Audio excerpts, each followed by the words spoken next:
उम्मीद है आप सब ठीक होंगे। तो मैं हूँ जी इस टाइम छत पे, मैंने धोए हैं कपड़े। ये देखें जी मेरे पीछे कपड़े, मैंने कपड़े धोए हैं। और मिले रैनू से भी, रैनू भी मेरे साथ छत पे है। तो रैनू आज नहाई है, रैनू को 2-3 दिन से बुखार है।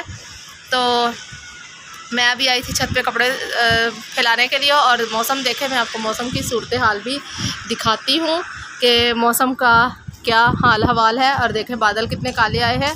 रात को आई थी बारिश, लेकिन इतनी ज़्यादा नहीं थी, फिर बंद हो गई। और सुबह से तो बिल्कुल अमन था, कोई बारिश ना कोई बादल था। लेकिन 7 बजे उन्होंने बताया है कि बारिश होगी। और ये देखें जी आसमान पे कितने काले परिंदे हैं। और ये देखें जी, और रैनू ने रखे हैं ब्लॉक, मैं उसके ऊपर खड़े होकर आपको दिखा रही हूँ। ये देखें जी हमारी नहीं कुछ ठीक है। ये देखें जी बच्चे सारे अपनी अपनी छतों पे हैं और बारिश का इंतज़ार कर रहे हैं। तो मैं तो कह रही बारिश अभी ना हो, क्योंकि बारिश होगी तो मेरे कपड़े सारे रह जाएंगे गीले। क्योंकि कोई भी जगह नहीं है, बादल तो बहुत काले आए हैं, तो कोई भी जगह नहीं है कि जहाँ पे मैं कपड़े फैला सकूँ और मेरे कपड़े सूख जाए। तो ये देखें मैं आपको यहाँ से भी सारा दिखाती हूँ। तो क्या करें, तो अब तो बारिश ना हो। मुझे ये था कि मेरे कपड़े धुल जाएंगे, लेकिन मैंने आधे कपड़े उठा दिए हैं क्योंकि बारिश भी आने वाली है और लाइट भी बहुत तंग कर रही थी। तो इस वजह से जी फिर मैंने कपड़े उठा दिए। मैंने बोला कि मैं नहीं धोती कपड़े, क्योंकि बारिश तो ये नहीं हो आ जाए फिर मेरे कपड़े भी धोने वाले रह जाएंगे। और मेरी अम्मी जी अचानक ही चली गई हैं। तो अचानक उनका प्रोग्राम बना आसिफ लोग को देख के कि वो लोग जा रहे हैं, तो फिर मेरी अम्मी भी चली गई। और मैं इतना रोई, मैंने इतना उनको समझाया कि एक दिन रह गया बस टेस्ट में, तो आप नहीं जाओ, तो टेस्ट करवा के फिर चले जाना, मैं हफ्ते को आपको बिठा दूँगी। अशरफ भी बोल रहे थे कि चलो तुम छोड़ा ना अपनी अम्मी को, अगर नहीं रुकेंगी तो मैं तो मेरी तो कोशिश ये थी कि मेरी अम्मी यहीं पे रहती मेरे पास ही, तो मैं उनको खुद ही संभाल लेती, क्योंकि उनकी तबीयत सही नहीं है। क्योंकि डॉक्टरों ने उनको पता भी है, पंजाब के डॉक्टर बेवकूफ़ ही हैं, उन्होंने बता दिया मेरी अम्मी को कि मेरी अम्मी को कैंसर है। तो हम लोग बहुत समझा रहे थे कि नहीं इलाज हो जाएगा, दिखाते हैं डॉक्टर को, कुछ नहीं होता, क्या पता रिपोर्टें आपकी गलत भी हो। तो हम उनको यही रोक रहे थे कि चलो भाई वो रुक जाएंगी। तो सिटी स्कैन उनको बोला था कि करवा के, तो उन्होंने डॉक्टर ने बोला था सिटी स्कैन होगा तो फिर उसमें पता चलेगा कि किस स्टेज का है या इसका इलाज हो सकता है, क्या मसला जो भी आगे उन्होंने बताना था। तो बस 2 टेस्ट थे, एक ब्लड का था और एक सिटी स्कैन का था, लेकिन मेरी अम्मी नहीं रुकी। तो मैं इतना रोई, इतना समझाया अपनी अम्मी को कि चले इधर मैं हूँ, मैं आपको खुद हॉस्पिटल लेके जा सकती हूँ, तो आप इधर मेरे पास ही रहो, मैं खुद आपको संभाल लूँगी, आपकी देखभाल करूँगी। क्योंकि ज़ाहिर है जैसे अभी वो बहुत कमज़ोर हो गई हैं और वो रोती भी बहुत हैं, क्योंकि उनको पता है। और वो यही कह रही थी कि नहीं अब मैंने नहीं रुकना, मुझे पता है कि जो भी है मेरे साथ, जो भी मसला है इसका इलाज मुझे पता ही नहीं है, तो मैं अब नहीं रुकूँगी, मैं बस जाऊँगी। क्योंकि वो मेरे छोटा भाई सुनील है, तो वो उसकी बहुत टेंशन लेती हैं। वो है तो अपने घर वाला है, शादीशुदा है, बच्चों वाला, लेकिन वो सबसे छोटा है। तो मेरी अम्मी मेरी ज़्यादा फिर उसकी टेंशन लेती हैं। तो जब भी मेरी अम्मी टेंशन लेती हैं तो परेशान हो रही थी, तो जब भी वो ज़्यादा परेशान होती हैं तो उनके मतलब ब्लड भी आता है मुंह से, तो वो काफ़ी मतलब इस वजह से भी परेशान हो जाती हैं। तो डॉक्टरों की गलती है कि डॉक्टर ने उनको बता दिया फ़ौरन कि हाँ भाई आपके साथ ये मसला है। वो कुछ भी बता सकते थे, और यहाँ मैं लेके गई हूँ तो डॉक्टरों ने मेरी अम्मी को कुछ भी नहीं बताया। वो मेरे साथ बात कर रहे थे, मुझे आहिस्ता आहिस्ता बता रहे थे जो भी उनकी हालत थी, कंडीशन थी उनकी, जो भी वो मुझे बता रहे थे आहिस्ता आहिस्ता। लेकिन डॉक्टर पंजाब वालों ने उनको बता के तो उनको और परेशान कर दिया, और वो इस वजह से बहुत परेशान है, फिर रोती भी हैं।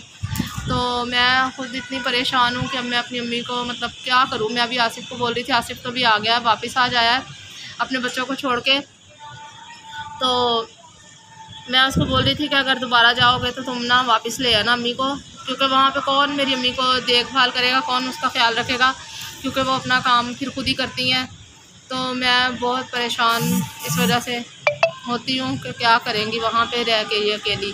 तो यहाँ पे तो चलो जी उनके साथ उनका दिल लगा हुआ था, रैनू उनके साथ बातें करती रहती थी, उनका भी दिल लगा हुआ था। और उधर आसिफ को भी, आसिफ के घर पे चली जाती थी, आसिफ के बच्चों के साथ भी। तो बस वहाँ पे अब हम बहुत परेशान हैं। मैंने अपनी बहन को भी फ़ोन किया कि तुम भी जाना, और वो भी बस अपनी परेशानियों में वो कह रही थी अच्छा चलो सही है मैं संडे को जाऊँगी, अब देखते हैं।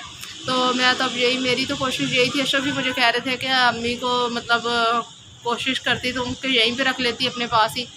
तो अशरफ भी कह रहे थे, अपनी अम्मी को समझा रहे थे, लेकिन अम्मी बोलती कि नहीं, मैं इतनी देर बंदा अच्छा नहीं लगता कि अपने बेटी के घर पे रहे।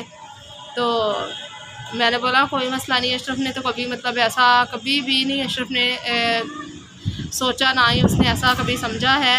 तो वो मेरी अम्मी को मतलब जो मेरे सारे रिश्ते हैं वो कभी भी उसने उनके साथ मतलब दामादों वाला सलूक या ऐसा उसका रवैया नहीं रहा। मेरे वो घर वालों के साथ बहुत अच्छा है, मेरे घर वाले भी उसके साथ अच्छे हैं। तो वो अच्छा है, क्योंकि ताली एक हाथ से नहीं बजती, दोनों हाथों से बजती है। तो मेरे घर वाले भी उसकी बहुत इज्जत करते हैं, बहुत चाहत करते हैं, उसकी प्यार देते हैं। मेरे खाली अपने मेरे घर वाले नहीं, मेरे अपने मतलब जो मेरे सारे मेरे रिश्ते जितने मेरे रिश्तेदार भी हैं, तो वो सबकी बहुत कदर करता है। तो वो तो यही कह रहा था, लेकिन मेरी अम्मी कहती नहीं, फिर भी बेटा दुनियादारी तो है।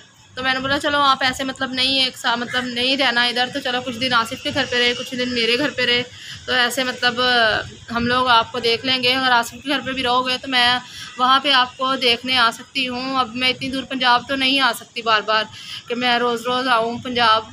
तो अब देखते हैं, मेरी बहन की बेटी की शादी, वो कह रही थी कि मैं मतलब दिसंबर में करूँगी। अब देखते हैं, फिर जाऊँगी तो कोशिश करूँगी कि अपने साथ उसको लेके आऊँ वापस। तो मैं अपनी अम्मी की वजह से इतनी परेशान हूँ। तो मेरा दिल परेशान है कि तो मेरी अम्मी भी यही कह रही थी कि पहले तो तुम कभी इतना नहीं रोई। तो मैंने बोला पहले मुझे ये होता है कि हाँ ठीक हो, तुम्हें कुछ भी नहीं हुआ, तुम बिल्कुल ठीक हो, कोई बीमारी नहीं है। और अब तो मुझे पता है कि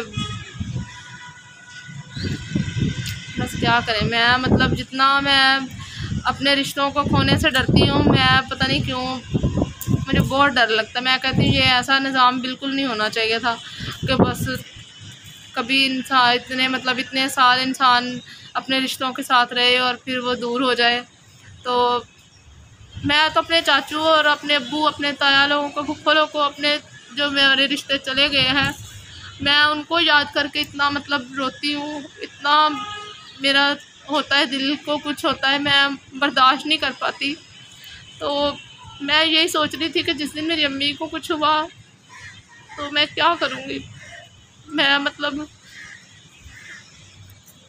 मुझे कुछ समझ नहीं आती कि मैं क्या करूँ। मैं अपनी अम्मी के लिए बहुत परेशान हूँ। तो मेरे अब्बू, जब हम छोटे थे तो मेरे अब्बू चले गए, तो हम लोग उस वक्त छोटे ही थे। तो फिर मेरे चाचू जिनके पास हम रहते थे, फिर उनकी डेथ हो गई। तो मैं अपने चाचू को भी याद करके बहुत मतलब परेशान होती हूँ, रोती हूँ।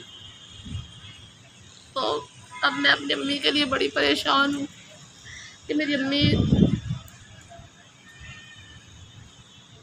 ऐसी। तो अब देखते हैं कि क्या होता है। मेरी अम्मी मुझे कह तो रही थी कि नहीं, मेरा दिल करेगा तो मैं वापस आ जाऊँगी, तुम परेशान नहीं हो।